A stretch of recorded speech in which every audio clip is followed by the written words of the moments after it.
Hi എല്ലാവർക്കും പുതിയൊരു വീഡിയോയിലേക്ക് സ്വാഗതം. ഓസ്ട്രേലിയയിൽ നഴ്സിംഗ് രജിസ്ട്രേഷൻ എടുക്കാൻ പുതിയൊരു പാത്വേ ഇവിടുത്തെ നഴ്സിംഗ് രജിസ്ട്രേഷൻ ബോർഡായ ആപ്ര ഈ ഏപ്രിൽ 2025 ലോഞ്ച് ചെയ്യുമെന്ന് അനൗൺസ് ചെയ്തിട്ടുണ്ടായിരുന്നു കുറച്ച് മാസങ്ങൾക്ക് മുമ്പ്. അന്ന് നമ്മൾ ഇതുപോലെ വീഡിയോ ചെയ്തിട്ടുണ്ടായിരുന്നു. പക്ഷേ അന്ന് നമുക്ക് കിട്ടിയ ഇൻഫർമേഷനിൽ പല കാര്യങ്ങളും വ്യക്തമായിരുന്നില്ല. പല കാര്യങ്ങളിലും നമുക്ക് സംശയം ഉണ്ടായിരുന്നു. ആ കാര്യങ്ങളിലെല്ലാം കൂടുതൽ വ്യക്തത ഇപ്പോൾ വന്നിട്ടുണ്ട്.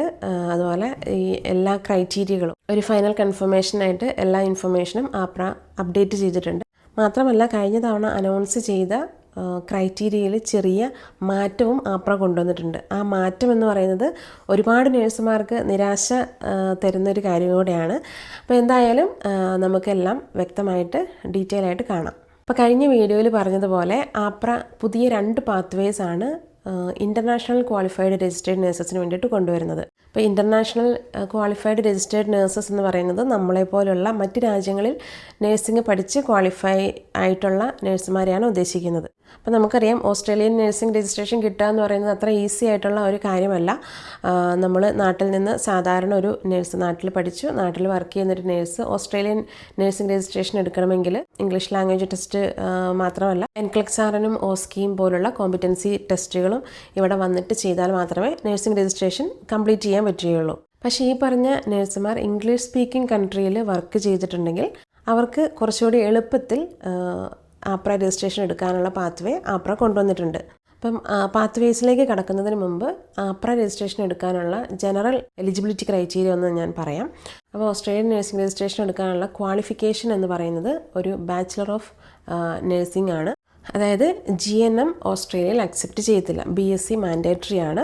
ഇനി GNMകാരാണെങ്കിൽ പോസ്റ്റ് BSc എടുത്തവർക്കാണെങ്കിൽ അത് അക്സെപ്റ്റ് ചെയ്യും. അതുപോലെ GNM with additional qualification post ഗ്രാഡോ അല്ലെങ്കിൽ ഗ്രാജുവേറ്റ് സർട്ടിഫിക്കറ്റോ അങ്ങനെയുള്ള കോഴ്സുകൾ ചെയ്തവരാണെങ്കിലും ഈ പറഞ്ഞ ബാച്ചിലർ ഡിഗ്രിയുടെ ഈക്വലൻ്റ് ആയിട്ട് വരും. അപ്പോൾ ഓസ്ട്രേലിയൻ നഴ്സിംഗ് രജിസ്ട്രേഷൻ കിട്ടാൻ വേണ്ടിയിട്ടുള്ള ഇംഗ്ലീഷ് ലാംഗ്വേജ് റിക്വയർമെൻറ്റ് എന്ന് പറയുന്നത് നമുക്ക് പല ഓപ്ഷൻസ് ഉണ്ട്, 4-5 ഓപ്ഷൻസ് ഉണ്ട്. പക്ഷേ നമ്മൾ എല്ലാവരും മെയിനായിട്ട് ചെയ്യുന്നത് IELTS OET PT ആണല്ലോ.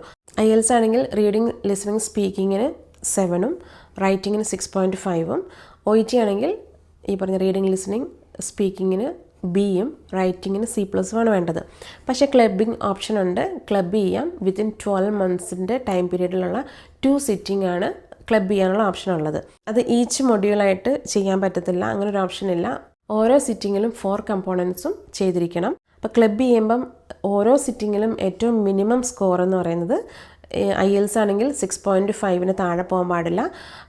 അതായത് 6.5ഉം 7ഉം വെച്ച് മാത്രമേ ക്ലബ് ചെയ്യാൻ പറ്റുള്ളൂ.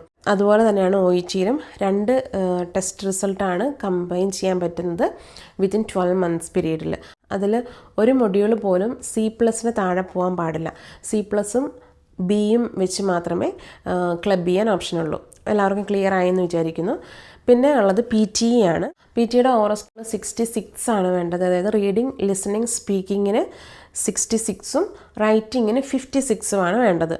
ഇവിടെയും ക്ലബിംഗ് ഓപ്ഷൻ സെയിം ആണ്. 12 മന്ത്സ് പീരീഡിലെ 2 സിറ്റിങ്ങിൻ്റെ റിസൾട്ട് നമുക്ക് ക്ലബ് ചെയ്യാനുള്ള ഓപ്ഷൻ ഉണ്ട്. പക്ഷേ അവിടെയും ഒരു കമ്പോണൻറ്റ് പോലും 56ന് താഴെ പോകാൻ പാടില്ല.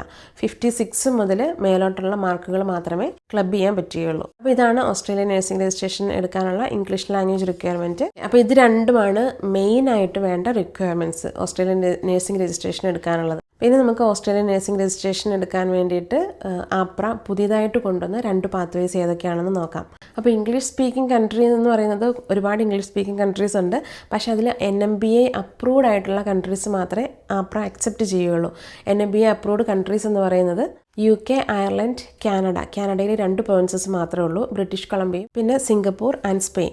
ഈ 6 രാജ്യങ്ങളാണ് NMBA അപ്രൂവ്ഡ് കൺട്രീസ് എന്ന് പറയുന്നത്. ഇപ്പോൾ ഈ 6 രാജ്യങ്ങളിൽ എവിടെയെങ്കിലും നഴ്സിംഗ് പഠിക്കുകയോ വർക്ക് ചെയ്യുകയോ ചെയ്തിട്ടുള്ള നഴ്സുമാർക്ക് വേണ്ടിയിട്ടുള്ള പാത്വേസ് ആണ് ആപ്ര ഇപ്പോൾ കൊണ്ടുവന്ന 2 പാത്വേസ്. അപ്പോൾ അതിൽ ഒന്നാമത്തെ പാത്വേ എന്ന് പറയുന്നത് ഈ പറഞ്ഞ 6 രാജ്യങ്ങളിൽ എവിടെയെങ്കിലും നഴ്സിംഗ് എഡ്യൂക്കേഷൻ കംപ്ലീറ്റ് ചെയ്ത് അവിടെ ഒരു ജനറൽ നേഴ്സ് എന്നുള്ള രജിസ്ട്രേഷൻ എടുത്തിട്ടുള്ള രജിസ്റ്റേർഡ് നേഴ്സസിനുള്ള പാത്വേ ആണ് ഈ പറഞ്ഞ പാത്വേ 1. അപ്പോൾ ഈ ഒരു പാത്വേ നമുക്ക് അത്ര ആപ്ലിക്കബിൾ അല്ല, കാരണം ഒട്ടുമിക്ക നമ്മുടെ ആൾക്കാരെല്ലാവരും ഇന്ത്യയിൽ നിന്നും പഠിച്ചിട്ട് വരുന്നവരായതുകൊണ്ട് ഈ ഒരു പാത്വേ നമുക്കത്ര ആപ്ലിക്കബിൾ അല്ല. പക്ഷേ എന്നാലും ഇപ്പോൾ ഒരുപാട് പേരൊക്കെ പല രാജ്യങ്ങളിലും പോയി നേഴ്സിംഗ് പഠിക്കുന്നുണ്ട്. അപ്പോൾ അവരെ സംബന്ധിച്ച് ഇത് പാത്വേ 1 അവർ എലിജിബിൾ ആയിരിക്കും. അപ്പോൾ എപ്പോഴും ശ്രദ്ധിക്കേണ്ട ഒരു കാര്യം, ഈ കൺട്രിയിൽ ഏതെങ്കിലും ഒരു കോഴ്സ് പഠിച്ചാൽ പോരാ, നേഴ്സിങ്ങിൻ്റെ ബേസിക് ക്വാളിഫിക്കേഷൻ കിട്ടുന്ന കോഴ്സ് തന്നെ ആയിരിക്കണം. ഇവരെടുത്ത് പറയുന്നുണ്ട് relevant qualification that leading to general registration as a registered nurse. അപ്പോൾ അവിടെ അത് ക്ലിയർ ആയി എന്ന് വിചാരിക്കുന്നു. ആ ഒരു ബേസിക് ക്വാളിഫിക്കേഷൻ എടുത്താൽ മാത്രമാണ് അവിടെ ഒരു നേഴ്സായിട്ടുള്ള രജിസ്ട്രേഷൻ കിട്ടുകയുള്ളൂ. അപ്പോൾ പലരും GNM നാട്ടിൽ നിന്ന് പഠിച്ചു UK പോയിട്ട് വേറെ എന്തെങ്കിലും ഒരു കോഴ്സ് ചെയ്തു എന്ന് വിചാരിക്കട്ടെ, ഒരു എക്സാമ്പിൾ പറയാണ്. അപ്പോൾ ആ ഒരു കോഴ്സ് ചെയ്യുന്നത് കൊണ്ട് മാത്രം, അതൊരു 1 ഇയർ കോഴ്സ് ആവാം, 2 ഇയർ കോഴ്സ് ആവാം, ആ ഒരു കോഴ്സ് ചെയ്തുകൊണ്ട് മാത്രം UK ഒരു രജിസ്റ്റേർഡ് നേഴ്സ് എന്നുള്ള ഒരു രജിസ്ട്രേഷൻ കിട്ടണമെന്നില്ല. അപ്പോൾ അതുകൊണ്ടാണ് അത് എടുത്തു പറയുന്നത്. നമ്മൾ ഏത് നേഴ്സിംഗ് പഠിച്ചാലും അത് ഒരു ജനറൽ നേഴ്സ് എന്നുള്ള കാറ്റഗറിയിൽ പെടുന്ന രജിസ്ട്രേഷൻ കിട്ടുന്ന ഒരു ക്വാളിഫിക്കേഷൻ ആയിരിക്കണം. അതുകൊണ്ടാണ് ആ ഒരു റെലവൻറ്റ് ക്വാളിഫിക്കേഷൻ എന്നെടുത്ത് പറയുന്നത്. നമുക്കിനി പാത്വേ 2 പോകാം. പാത്വേ 2 എന്ന് പറയുന്നതും ഇതുപോലെ തന്നെ ഇൻ്റർനാഷണൽ ക്വാളിഫൈഡ് രജിസ്റ്റേർഡ് നേഴ്സസിനുള്ളതാണ്. അപ്പോൾ അതിൽ എടുത്തു പറയാൻ ഉള്ള ഒരു പോയിൻ്റ് എന്ന് പറയുന്നത്, ഈ പറഞ്ഞ NMBA അക്രഡിറ്റഡ് കൺട്രീസിലല്ലാതെ വേറെ ഏതെങ്കിലും കൺട്രീസിൽ നേഴ്സിംഗ് എഡ്യൂക്കേഷൻ കംപ്ലീറ്റ് ചെയ്ത് നേഴ്സിംഗ് ക്വാളിഫിക്കേഷൻ എടുത്തവരായിരിക്കണം. അപ്പോൾ നേഴ്സിംഗ് ക്വാളിഫിക്കേഷൻ എന്ന് പറയുന്നത് നേഴ്സിംഗ് എഡ്യൂക്കേഷൻ തന്നെയാണ്. നേഴ്സിംഗ് പഠിച്ച് ആ ഒരു relevant qualification leading to general registration as a registered nurse, അതാണ് അവരെടുത്ത് പറയുന്ന പോയിന്റ്. മാത്രമല്ല അത് 2017 ജാനുവരിക്ക് ശേഷം ആവണം എന്നതും കൂടിയുണ്ട്. അപ്പോൾ അവിടെയാണ് ഇഷ്യൂ വരുന്നത്. അപ്പോൾ 2017 മുമ്പ് ക്വാളിഫൈ ആയിട്ടുള്ള ആർക്കും എലിജിബിലിറ്റി ഇല്ല എന്നുള്ള ഒരു സത്യാവസ്ഥ ഇതിൽ നിന്ന് നമ്മൾ മനസ്സിലാക്കണം. അപ്പോൾ കുറച്ചും കൂടി വ്യക്തമായിട്ട് പറഞ്ഞാൽ 2017 ജാനുവരിക്ക് ശേഷം നേഴ്സിംഗ് ക്വാളിഫിക്കേഷൻ എടുത്ത നേഴ്സുമാർക്ക് മാത്രമേ ഈ ഒരു പാത്വേയിൽ എലിജിബിലിറ്റി ഉണ്ടാവുകയുള്ളൂ. പിന്നീട് സംശയം വന്നേക്കാൻ 2017 കോഴ്സ് സ്റ്റാർട്ട് ചെയ്യണം എന്നാണോ അതോ 2017 പാസ് ഔട്ട് ആയവർക്കാണോ എന്നുള്ളത്. അപ്പോൾ അതിൽ സംശയിക്കാനൊന്നുമില്ല. ക്വാളിഫിക്കേഷൻ ഒബ്റ്റെയിൻ ചെയ്യുക എന്ന് പറയുന്നത് നമുക്ക് കോഴ്സ് കംപ്ലീറ്റ് ചെയ്ത് ഡിഗ്രി സർട്ടിഫിക്കറ്റ് കിട്ടുമ്പോഴാണ് നമുക്ക് ആ ഒരു ക്വാളിഫിക്കേഷൻ കിട്ടുന്നത്. അപ്പോൾ അത് 2017 ജാനുവരിക്ക് ശേഷമായിരിക്കണം. സെക്കൻഡ് ക്രൈറ്റീരിയ എന്ന് പറയുന്നത് കോമ്പിറ്റൻസി എക്സാം. അതായത് ഓസ്ട്രേലിയയിൽ ഞാൻ നേരത്തെ പറഞ്ഞല്ലോ, OSCE ഉണ്ട്, NCLEX-RN ഉണ്ട്. ഇതാണ് കോമ്പിറ്റൻസി എക്സാം എന്ന് പറയുന്നത്.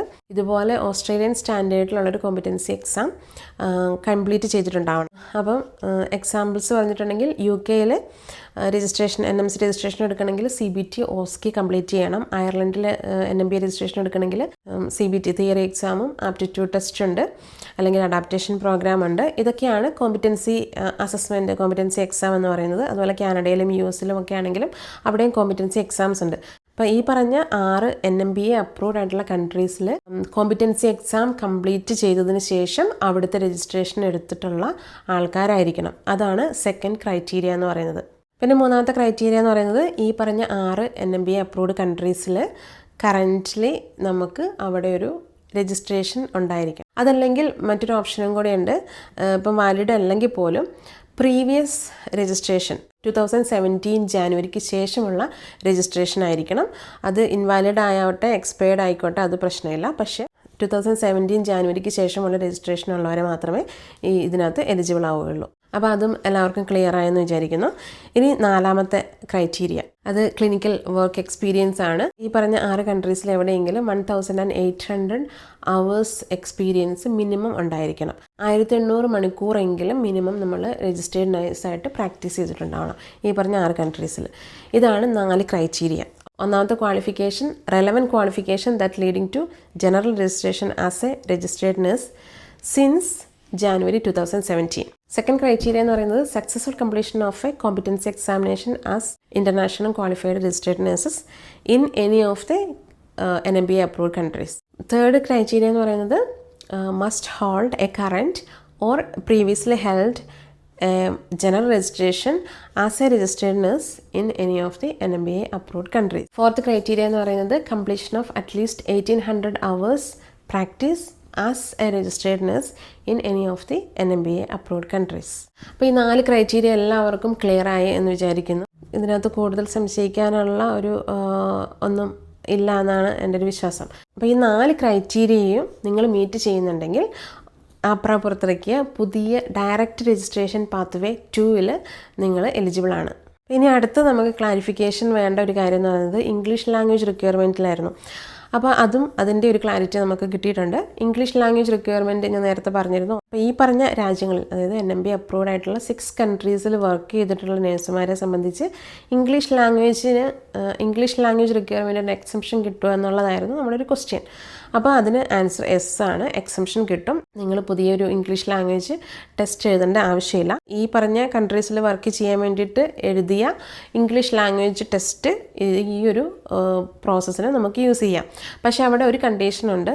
ഓസ്ട്രേലിയയുടെ മിനിമം റിക്വയർമെൻ്റ് ആയ ഇംഗ്ലീഷ് ലാംഗ്വേജ് റിക്വയർമെൻറ്റ് നിങ്ങൾക്കുണ്ടായിരിക്കണം.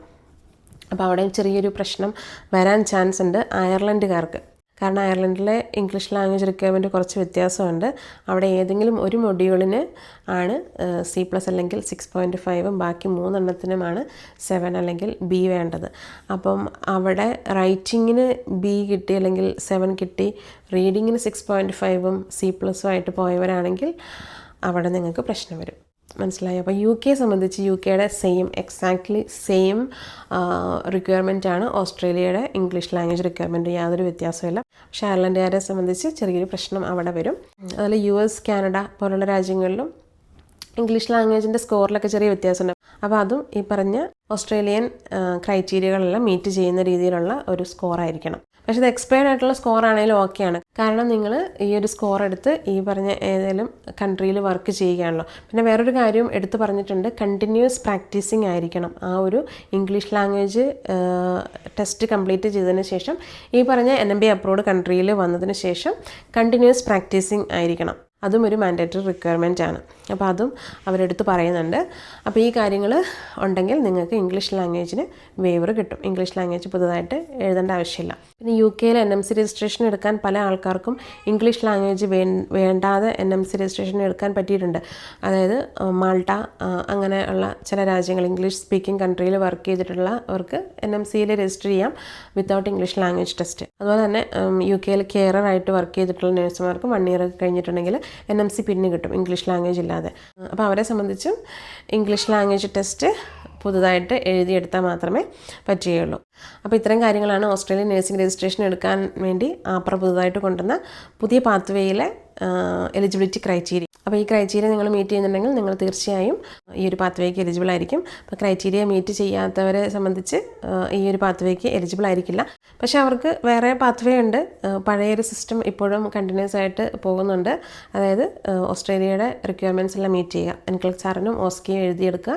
അതുപോലെ ക്വാളിഫിക്കേഷൻ, GNMകാരാണെങ്കിൽ അവരും വിഷമിക്കാനുള്ള, GNMകാർക്ക് പോസ്റ്റ് ഗ്രാഡോ പോസ്റ്റ് PSc അല്ലെങ്കിൽ ഗ്രാജുവേറ്റ് സർട്ടിഫിക്കറ്റ് പോലുള്ള കോഴ്സുകൾ ചെയ്തിട്ടുണ്ടെങ്കിൽ ഈ ഒരു ഡിഗ്രി ഈക്വലൻ്റ് അല്ലെങ്കിൽ അതിൻ്റെ എബോവ് പോകും.